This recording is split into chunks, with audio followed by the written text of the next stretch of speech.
तो आज हम प्रेजेंट परफेक्ट टेंस पढ़ने से पहले kind of main verb according to nature a main verb can be divided to types dynamic verb the verb can be long duration. Such lexical verbs takes some times in happening. Only such verbs is used in continuous tense. कहने का आशय है कि इस प्रकार की verb है वो केवल हम कॉन्टिन्यूस टेंस में ही यूज कर सकते हैं। इस प्रकार की टेंस को हम परफेक्ट टेंस में यूज नहीं कर सकते। कोई अपवाद स्वरूप ही कर सकते हैं। सच एज लिव है, लुक है, राइट है, रीड है, मेक है, wash, sing, tell, teach, live, stay, wait, sit, stand, lie, sleep, cook, eat, have, do, walk, go, come, rain, walk etcetera. इस प्रकार कहने का इस प्रकार की वर्ब है वो लॉन्ग ड्यूरेशन है, रनिंग कंडीशन में रहती हैं। कुछ वर्ब ऐसे होते हैं जिनको हम कभी भी कॉन्टिन्यूस टेंस में यूज़ नहीं करते हैं। अगर कॉन्टिन्यूस टेंस में उनका यूज़ करेंगे तो उनका मीनिंग है वो चेंज हो जाएगा। इनको हम non conclusive verb of perception या स्टैटिक वर्ब्स भी कहते हैं। वर्ब ऑफ परसेप्शन जैसे सी है, ही है, feel, think, touch, taste, smell, recognise, imagine, suppose, know, measure, wish, hope, weigh, desire और डिजर्व, डिसाइड, ये वर्ब ऑफ परसेप्शन है। इसके अलावा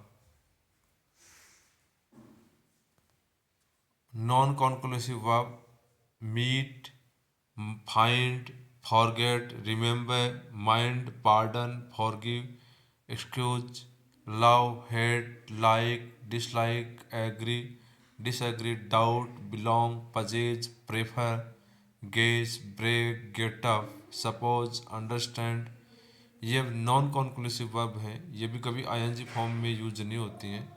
यूज ऑफ रिलेशनशिप और state of being be, belong to, concern, consist of, contain, cost, depend on, deserve, fit, have, matter, owe, own, possess, remain, require, resemble। कहने का मतलब है ये ऐसी वर्ब हैं जिनको हम कभी भी आईएनजी फॉर्म में काम में नहीं लेंगे। ये इसलिए बताया गया है ताकि ताकि हम जो टेंस पढ़ेंगे, परफेक्ट टेंस पढ़ेंगे, उसमें कुछ ऐसी वर्ब आती हैं कि हम परफेक्ट टेंस यूज करें, ना कि हम परफेक्ट कॉन्टिन्यूस टेंस का यूज करें। कुछ ऐसे रेस्ट्रिक्शंस होते हैं। अब हम एक नया टेंस स्टार्ट करेंगे, तीसरा टेंस, क्योंकि इससे पहले हमने 2 टेंस पढ़ लिए हैं।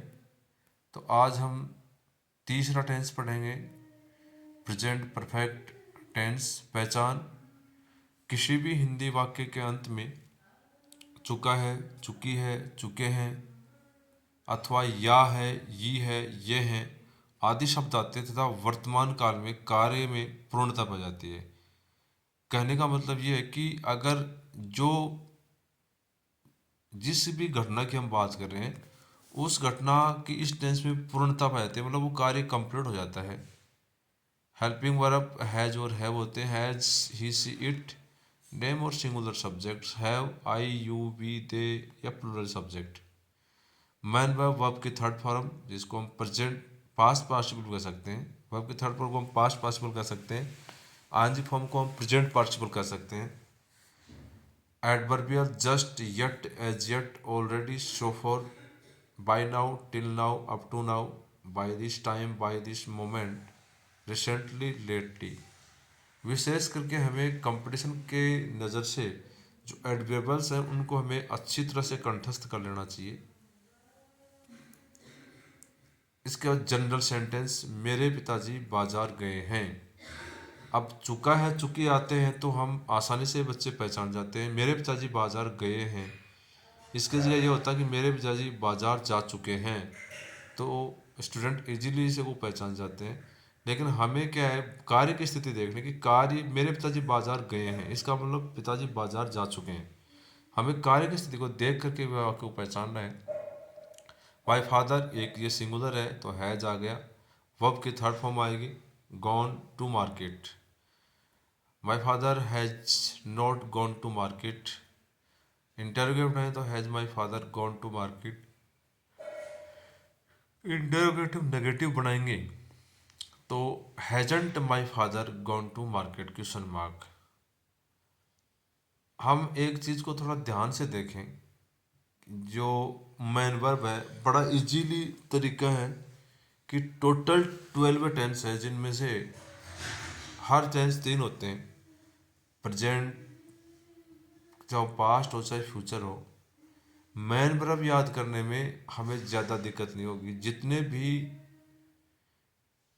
कॉन्टिन्यूस टेंस है तो 3 कॉन्टिन्यूस टेंस हो गए। हम प्रेजेंट या इंडेफिनिट या सिंपल की बाद में बात करते हैं। हम पहले कॉन्टिन्यूस से स्टार्ट करते हैं। कॉन्टिन्यूस और परफेक्ट कॉन्टिन्यूस, जहाँ कॉन्टिन्यूस का नाम आ गया तो हमें वहाँ रेगुलर फॉर्म यूज करनी है, आईएनजी फॉर्म यूज करनी है। तो प्रेजेंट कॉन्टिन्यूस है, पास्ट कॉन्टिन्यूस है, फ्यूचर कॉन्टिन्यूस। वर्ब की फर्स्ट फॉर्म प्लस आईएनजी, मतलब कहने का प्रेजेंट पार्टिसिपल। इस प्रकार से present perfect continuous, past perfect continuous और फ्यूचर परफेक्ट कॉन्टिन्यूस। इस प्रकार से टोटल 6 टेंस हो गए कॉन्टिन्यूस और परफेक्ट कॉन्टिन्यूस।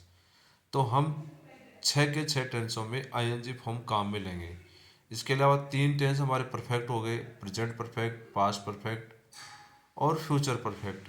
तीनों टेंसों में परफेक्ट का जहाँ नाम आए हमें वर्ब की थर्ड फॉर्म पास्ट पार्टिसिपल का यूज करना है। इस प्रकार से हमने सीखा कि 6 टेंस जिनमें कॉन्टिन्यूस होते हैं, present continuous, past continuous, future continuous. Present perfect continuous, past perfect continuous और फ्यूचर परफेक्ट कॉन्टिन्यूस। इसमें सोचना नहीं है हमें, इनमें सब में आईएनजी फॉर्म काम में लेनी है। और परफेक्ट जितने भी टेंस है तीनों, प्रेजेंट, पास्ट और फ्यूचर, तीनों में हमें वर्ब की third form past participle use करना है। और इंडेफिनेट की बात रही, प्रेजेंट में वर्ब की फर्स्ट फॉर्म एस या एस, पास्ट में सेकंड फॉर्म और फ्यूचर में वर्ब की फर्स्ट फॉर्म। तो ये सीधा सा तरीका है याद करने का कि कॉन्टिन्यूस में सब में आईएनजी फॉर्म, थर्ड परफेक्ट में थर्ड फॉर्म और वर्ब की फर्स्ट फॉर्म एस या एस, वर्ब की सेकंड फॉर्म और वर्ब की फर्स्ट फॉर्म ये फ्यूचर में। अब हम बात करते हैं सेंटेंस की। इफ ए सेंटेंस है सिंस फॉर प्लस टाइम, अगर सिंस फॉर प्लस टाइम है तो हम सीधा सा करते हैं कि सिंस फॉर के साथ में हम परफेक्ट कॉन्टिन्यूस टेंस का यूज करते हैं। लेकिन ये कर इसमें सेंटेंस है if a sentence have since oblique for plus time in this sentence verb to non conclusive. लेकिन वर्ब कैसी है, नॉन कॉन्क्लूसिव है, तो हम इसमें फ्यूचर परफेक्ट कॉन्टिन्यूस का यूज नहीं करेंगे। जिस प्रकार से he has seen a lion since last year. अब सिंस प्लस टाइम दे रखा है लेकिन वर्ब आई है सी, इसकी जगह और कोई वर्ब होती, लिव होती या और कोई रेगुलर वर्ब होती तो future perfect present perfect continuous ही होता। लेकिन इसमें वर्ब नॉन कॉन्क्लूसिव है, स्टैटिक वर्ब की तरह है। तो इस प्रकार की वर्ब का हमें ध्यान रखना है एग्जाम में भी कि अगर रेगुलर फॉर्म नहीं आए तो उसको आईएनजी फॉर्म में हम चेंज नहीं करेंगे। अगर उसको आईएनजी फॉर्म में चेंज करेंगे तो उसका रियल मीनिंग है वो चेंज हो जाएगा। If a sentence have ever and never after the subject and with question mark so we use only present perfect tense. करने का ऐसे, यदि कोई वाक्य क्वेश्चन मार्क है लास्ट में और सब्जेक्ट के बाद में है एवर या नेवर है तो हमें इस प्रकार के इंटरोगेटिव सेंटेंस में 100% प्रेजेंट परफेक्ट टेंस ही यूज करना है। जैसे हैव है, इसमें हैव की जगह वेकेंट थी, you ever Khalistan A lion, तो यू प्लूरल है तो प्लूरल के साथ में have ever seen A, have you ever seen a lion, present perfect. दूसरे में हैज की जगह खाली थी, सी नेवर ए लाई, सब्जेक्ट के बाद में नेवर आ गया और लास्ट में क्वेश्चन मार्क है तो प्रेजेंट परफेक्ट। सी सिंगुलर है तो has she never told a lie, third form आएगी। तो ये ध्यान रखना है, यदि कोई वाक्य प्रश्नवाचक वाक्य है और सब्जेक्ट के बाद में एवर या नेवर दे रखा है तो प्रेजेंट परफेक्ट टेंस ही आएगा। If A close connect by since और एवर सिंस। यदि कोई क्लोज है वो सिंस या एवर सिंस से जुड़ी हुई है या उसके स्टार्टिंग में सिंस या एवर सिंस है, we use past simple after since और ever since. Past simple since और एवर सिंस वाला जो सेंटेंस है उसमें पास्ट सिंपल टेंस का यूज करेंगे। And another clause we use present perfect tense. जैसे इस सेंटेंस को हम देख सकते हैं, ही खालिस्तान me any letter since he left निम्बज या since he left Jaipur etcetera. तो अब इसमें दूसरा जो सेंटेंस था, सिंस या एवर सिंस से वाक्य जुड़ रहा है, तो सिंस से जुड़ रहा है वाक्य, उसके बाद में पास्ट सिंपल टेंस है, तो हमने पहले वाले सेंटेंस में हैजंट रिटर्न कर दिया। हो सकता है कि आपको हैजंट रिटर्न भरा हुआ दिया हो और सिंस के बाद खाली छोड़ रखा हो। तो सीधी सी बात है, सिंस या एवर सिंस से दो वाक्य अगर कनेक्ट हैं तो सिंस और एवर सिंस वाले वाक्य में पास्ट सिंपल और दूसरे वाक्य में प्रेजेंट परफेक्ट टेंस ही आएगा। Adverbial type sentence, M S Dhoni खालिस्तान पद्म श्री रिसेंटली। रिसेंटली से हमने इसको देख लिया कि प्रेजेंट परफेक्ट टेंस है, तो इस वाक्य में हमने भर दिया हैज अवार्डेड। बाकी सेंटेंस को हम पैसिव बना सकते हैं, M S Dhoni has been awarded is better, ये ज़्यादा बेटर है। M S Dhoni has been awarded Padma Shri recently, क्योंकि अवार्ड दिया गया है तो किसी दूसरे द्वारा गया है, इसमें मिस्टेक छोड़ रखी है, तो आप इसको हैज़ बीन अवार्डेड करेंगे। M S Dhoni has been awarded Padma Shri recently.